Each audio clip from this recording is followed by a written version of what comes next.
अगर मेरी मौत शहीदों की तरह होगी तो लाखों बार मैं कबूल करने को तैयार हूं। आप देखिए आज ओवैसी साहब चिल्ला रहे हैं, बड़ी हमदर्दी दिखाएं मुसलमानों के लिए। वो खुद 4-5 हजार करोड़ की वक्फ की प्रॉपर्टी पे कब्जा करके बैठे हैं। जमीन बेची गई वक्फ बोर्ड की 70,000 एकड़ जमीन महाराष्ट्र के अंदर सिर्फ 25 साल के अंदर। बेचने वाला कौन? आरएसएस वाला, बजरंग दल वाला? नहीं जनाब, जमीन बेचने वाला मुस्लिम थे।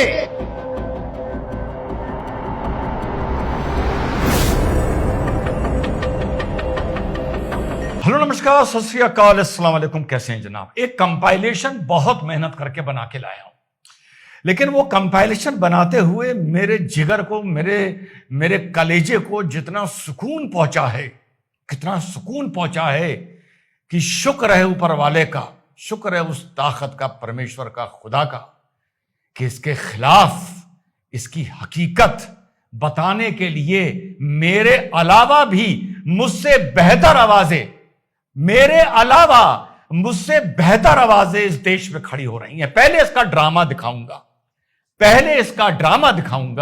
और फिर दिखाऊंगा इसके चाहने वालों को लश्करे जिहालियत से ये वीडियो देखने के बाद बाहर आ जाना मेरे भाइयों, बाहर आ जाना, क्योंकि मुझसे बेहतर बोलने वाले, इसको आईना दिखाने वाले इस देश में, इस समाज में अब खड़े हो रहे हैं। और ये रिजवान अहमद के लिए बहुत बड़ी जीत है, बहुत बड़ी जीत है। तो पहले देखिए किस तरह से कौम को ये इंसान भड़का रहा है। स्पीच का तरीका देखिएगा। मुझे पता है किस तरह की स्पीच मेरी कौम पसंद करती है, जिसमें मौत आए, जिसमें शब्द आए, जिसमें शहादत आए, जिसमें कलमा आए। या अल्लाह मरूंगा तो जुबान पर कलमा होगा, बस और क्या चाहिए मुझे। इस टाइप से एपिग्लॉटिस को यूज करके अगर आप बोलेंगे और बड़े हनक के साथ बोलेंगे तो मेरी कौम कहती है क्या पढ़ा लिखा लीडर मिल गया है, क्या पढ़ा लिखा मिल गया। ठीक, क्या समझता है मोदी, गोलियों का जवाब पत्थर से देंगे? तो लोग कहते हैं वाह क्या लीडर है यार ये। अब देखिए उसी साइकी को ये किस तरह से इस्तेमाल करता है। इसके वर्ड्स पकड़िएगा, इसकी बॉडी लैंग्वेज पकड़िएगा। मैं तो इसका रोम, इसके बाल, इसके टिश्यू, इसके सेल से वाकिफ हूं। सुनिए कैसे कौम को पहले भड़का रहा है और कैसे अपनी जिंदगी के बारे में बोल रहा है। बड़ा खूबसूरत कंपाइलेशन। तुम क्या उस वक्त जागोगे जब तुम्हारे महलों की मस्जिद पर नोटिस लग जाएगी, this is not a Waqf property? तुम क्या उस वक्त उठोगे जब दरगाहों के सामने नोटिस लग जाएगी, this is not a Waqf property? तुम क्या उस वक्त उठोगे जब कब्रिस्तान में जाकर कह दिया जाएगा कि तेरे अब्बा की खबर पर तू शबे बारात के दिन आकर फूल नहीं चढ़ाएगा, ये वक्फ प्रॉपर्टी नहीं है? तुम उस वक्त रोगे, तुम उस वक्त जागोगे जब कयामत का सूर फूंका जाएगा। ये वक्त है उठने का।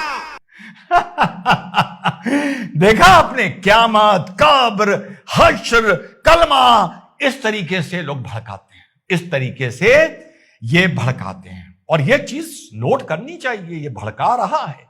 इसके तन बदन में जो मिर्चा आप देख रहे हैं, पहली बार ऐसा हुआ है कि MIM 24 घंटे के अंदर सुप्रीम कोर्ट में पिटीशन डालनी पहुंच गई।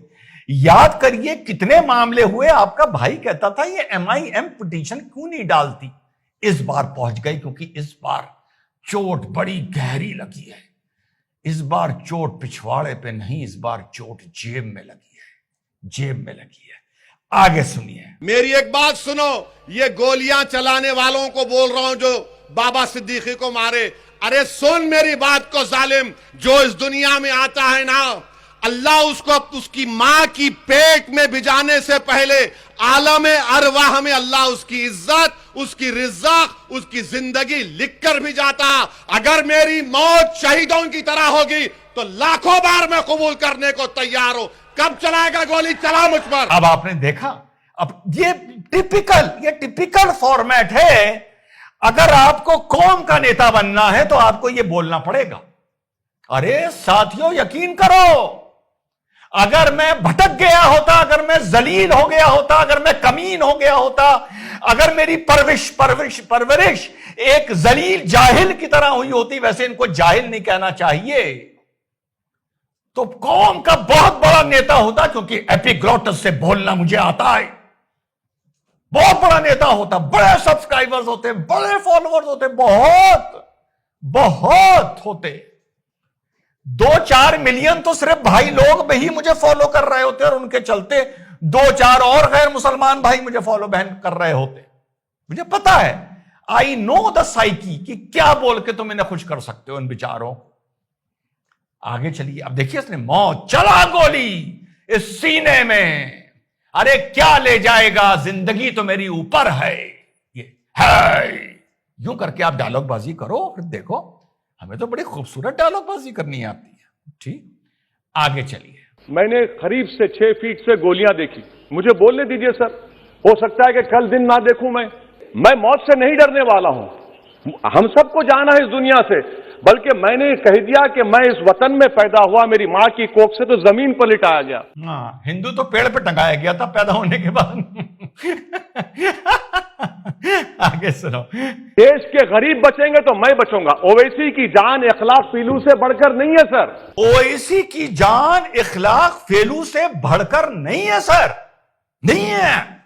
ठीक, अब अगली बार इस घटना के बाद 2-4 दिन बाद माइक लगा तो सुनिए पार्लियामेंट के बाहर खड़े होकर क्या बोल रहा है। मैं होम मिनिस्टर को लेटर लिखने वाला हूँ कि मुझे एक बुलेट प्रूफ गाड़ी का परमिशन दीजिए जो मैं अपने खर्चे से दिल्ली में रखूंगा। मैं ये भी लिखने वाला हूँ कि एक ग्लॉक वेपन मिल जाएगा कि वो ग्लॉक वेपन सबसे बेस्ट होता था। इसकी जान अखलाक और फेलू से बढ़कर नहीं है, नहीं है। लेकिन बस एक 4-5 करोड़ की मुझे बुलेट प्रूफ गाड़ी रखने की अनुमति दे दी जाए जो मैं अपने पैसों से खरीदूंगा। 4-5 करोड़ की आजकल इसमें घूम रहा है, ये जिसमें सलमान घूम रहा है, ये डरपोक, और कह रहा है ग्लॉक वेपन दे दिया जाए। 10 से 15 लाख की पिस्तौल एक फीलू और अखलाक को भी दिलवा दे, एक ऐसी गाड़ी बुलेट प्रूफ 2 कौड़ी के दिलवा दे। डायलॉग बाजी देखिए, डायलॉग बाजी। और मुझे पता होता है जब ये बोल रहे हैं ये किसको हिट कर रहे हैं, ये डायलॉग बाजी। ठीक, आगे चलिए, दोहरा देखिए, डरपोक की हालत देखिए, और देखिए क्या मंचों पे खड़े होके क्या बात बोलता है, और देखिए। ठीक, नौटंकी के चलते कट्टों से ठाए धाए तो नीचे टायर की तरफ गोलियां लगी तो कह रहा है बुलेट प्रूफ मुझे दे, और घूम रहा है उसमें, घूम रहा है उसमें। ठीक, और इसका जो छोटा साइको शेर है वो तो हमेशा घिरा रहता है। अब आने वाला है मेरा सबसे खूबसूरत कंपाइलेशन, सबसे खूबसूरत कंपाइलेशन, और शुक्र है, अरे वो पराचा याद है ना, पराचा की भाषा देखना क्या बोल रहा है, कैसे कलई खुल के गंद बाहर आ रही है। जो रिजवान कब से बोल रहा था, 20 साल पहले रिजवान ने जो लड़ाई लड़ी थी कि वक्फ की जमीन पर मुसलमान चोरी करवा रहे हैं। नाम तो यशपाल सिंह और गीता सिंह का लिया था, लेकिन चोरी तो मुसलमानों ने कराई थी, गांव के उन्होंने ही कराई थी चोरी। उनसे भी मेरी लड़ाई हुई थी, धमकी उन्होंने ही एक दिन पहले मुझे दी थी। ठीक, तो अब सुनिए कैसे कलई खुलनी शुरू हो रही है इनकी। एक कलई तो खोल दी इसकी हिम्मत की, इसकी औकात की, कि कितना ये फैलू और कितना अखलाक का सगा है। 5 करोड़ की गाड़ी में घूम रहा है और कह रहा है मेरी जिंदगी तो अखलाक की तरह है, मैं मौत से नहीं डरता, पर थोड़ी फटती है बस, एक अलग बात। अब सुनिए कैसे लोग इनकी कलई खोल रहे हैं, इन्हीं की बरादरी से खड़े होकर सुनिए। और रिजवान से बेहतर खोल रहे हैं, खुशी इस बात की है। वक्फ बोर्ड वालों, आपसे सवाल करता हूं मैं, जो जिम्मेदार हैं, आज अगर कोई कानून आ रहा है तो बचने की बात तो होनी चाहिए। आज कोई कानून बना है तो हम परेशान हैं कि हमारी जमीन जाने वाली है। आपके गलत करतूत की वजह से आपकी जमीन जा रही है, याद रखो। ज़हरल फसाद फिल बर्रि वल बहरी बिमा कसबत ऐदिन नास। जमीन बेची गई वक्फ बोर्ड की 70,000 एकड़ जमीन महाराष्ट्र के अंदर सिर्फ 25 साल के अंदर। बेचने वाला कौन? आरएसएस वाला, बजरंग दल वाला? नहीं जनाब, जमीन बेचने वाला मुस्लिम थे।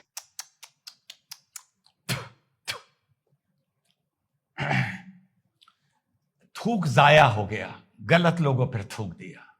मेरा थूक भी इस लायक नहीं कि इन पर थूका जाए। आगे चलिए। वक्फ की जमीन बेची जा सकती है? नहीं बेची जा सकती। आपके मस्जिद की जमीन वक्फ की प्रॉपर्टी मुतवल्ली नहीं बेच सकता। मदरसे की जमीन वक्फ की प्रॉपर्टी ये मोहतमिम नहीं बेच सकता। लेकिन बेची गई, करोड़ों की आमदनी है, अगर वक्फ बोर्ड चाहता तो भारत के मुसलमानों की तकदीर बदल सकता था। आगे देखते जाइएगा, कंपाइलेशन धीरे धीरे और बेहतर होता जाएगा और कंपाइलेशन हैदराबाद की तरफ जाता जाएगा, देखिएगा। ज़कात का सही इस्तेमाल करो। अरे ज़कात और चंदे में पैदा हुए बड़े हुए, तुम्हारे बाबा की जीप में हम पेट्रोल डाला करते हैं चंदे के अंदर, चार मीनार सिगरेट बगैर फिल्टर का सिगरेट तुम्हारे बाबा को तकरीर करने के बाद एक लिम्का का बोतल और एक सिगरेट की डब्बी चार मीनार हम यहाँ पे तुमको दिया करते थे। आज इतनी दौलत तुम्हारे पास कहां से आ गई, क्या मामलात करें? अरे दो कौड़ी के फूटी कौड़ी के सरीलो इसको चाहने वालों, जो मेरे बारे में बोलते हो, सुनो इसके बाबा के बारे में क्या बोला जा रहा है? और थोड़ी सी मेहनत कर लेना मेरे नाना और मेरे दादा की औकात पर, कि क्या औकात रखते थे। मुझे गाली देने वालों, तुम्हारे दादा अगर बिजनौर के होंगे ना तो मेरे दादा के घोड़ों की मालिश किया करते होंगे। आई बात समझ में? शर्वले रखी थी 1945 में, आई बात समझ में? चलो इसके बाबा की तो औकात पता चल गई, आगे चलते हैं। आप देखिए आज ओवैसी साहब चिल्ला रहे हैं, बड़ी हमदर्दी दिखाएं मुसलमानों के लिए। वो खुद 4-5 हजार करोड़ की वक्फ की प्रॉपर्टी पे कब्जा करके बैठे हैं। जो ये इधर एक मुस्लिम पर्सनल लॉ बोर्ड है, जो ये एनजीओ ये गीत गा रहे हैं, इससे पहले तो कभी ये जागे नहीं है, तमाम प्रॉपर्टी पे कब्जा हुआ है। आज ये अमेंडमेंट हो रहा है तो बड़ा दर्द हो रहा है। दर्द इसलिए हो रहा है, ये भी उस वक्फ की प्रॉपर्टी पे जो जैसे सांप बैठ जाता है ना कुंडली मार के, ऐसे ही बैठे हुए कि अब कहीं जांच ना हो जाए। जांच होगी तो ये जेल जाएंगे। इसी तरह से जो और ये मदनी एंड टीम है, इधर ये ओवैसी एंड टीम है, इधर ये मुस्लिम पर्सनल लॉ बोर्ड है। तो दर्द इन्हीं लोगों के, खास ये जो परिवार हैं चंद, ये कहिए खानदान है, इन लोगों के पेट में दर्द हो रहा है। और ये चाहते क्या थे, इनकी मंशा क्या थी? इनकी मंशा थी जो इस देश का शरीफ गरीब मुसलमान है उसको ये बहला फुसला के, गुमराह करके, उकसा के रोड पे लेके आने की इनकी मंशा थी। खूब कलई खुल रही है भैया, खूब कलई खुल रही है? और मैं नहीं खोल रहा, मुझसे बेहतर आ गए खोलने वाले। आगे चलो। पर्सनल लॉ बोर्ड आरएसएस के एक संगठन रह गई है, संगठन भर बन के रह गई है, क्योंकि उसके टॉप लीडरशिप सब आरएसएस के एजेंट्स हैं। क्योंकि जितने लोगों के नाम ले रहे हैं, ओवैसी साहब ने क्या वक्फ की जमीन पे अपना कब्जा नहीं कर रखा है? अरशद मदनी, महमूद मदनी, किसने? कोई एक लीडर ऐसा बता दो जिसने वक्फ की जमीन पे कब्जा ना कर रखा हो। आम गरीब जनता ने वक्फ की जमीनों पे कब्जा नहीं किया है। जिनकी फलाह बहबूद के लिए जमीनें थी, बेवाएं, यतीम, मिस्कीन, उन्होंने कब्जा नहीं किया है। अरशद मदनी ने कब्जा किया है, ओवैसी साहब ने कब्जा किया है। भैया मैं नहीं बोल रहा, मैं नहीं बोल रहा। अब बहुत खड़े हो रहे हैं माशाल्लाह, बहुत खड़े हो रहे हैं और कलई खोल रहे हैं। अब क्या करोगे मुझे गाली देने वालों? इन सबको भी अब तुम गाली दोगे? अभी जाना मत, अभी एक और बचाए, जाना मत। आप असल में लोगों के हाथ पे पट्टी नहीं बांध रही, आप लोगों की आंख पे पट्टी बांध रही। वक्फ की जायदादों का लुटेरा कौन है हैदराबाद के अंदर? पहचानो है मुसलमानों, वक्फ के लुटेरे कोई मोहन भागवत। मेरी बात गलत लगेगी आप लोगों को, मैं सख्त अल्फाज में, कड़े अल्फाज में बोलना चाहता हूं। कोई मोहन भागवत या नरेंद्र मोदी या कोई राजा सिंह आके हमारी वक्फ की जायदादें नहीं लूटा। हमारी वक्फ की जायदादें लूटने वाले खुद हमारी मस्जिदों में बैठ के हमारी वक्फ की जायदादें लूट। लानत है, लानत है, लानत है। जैसा मैंने बोला, अगर इन पर थूक भी दो तो थूक जाया हो जाएगा, क्योंकि तुम्हारा थूक, एक ईमानदार आदमी के थूक की औकात इनकी शक्ल से ज्यादा है और इनके जमीर और इनके ईमान से ज्यादा है। I am so happy. क्या कंपाइलेशन बनाया है यार, क्या कंपाइलेशन। और इंशाल्लाह बहुत आवाजें अभी खड़ी होंगी धीरे धीरे, क्योंकि बेईमान ज्यादा दिन बेईमानी चला नहीं सकता और अंत में जीत ईमानदारी की होती है। जय हिंद, वंदे मातरम, खुदा हाफिज।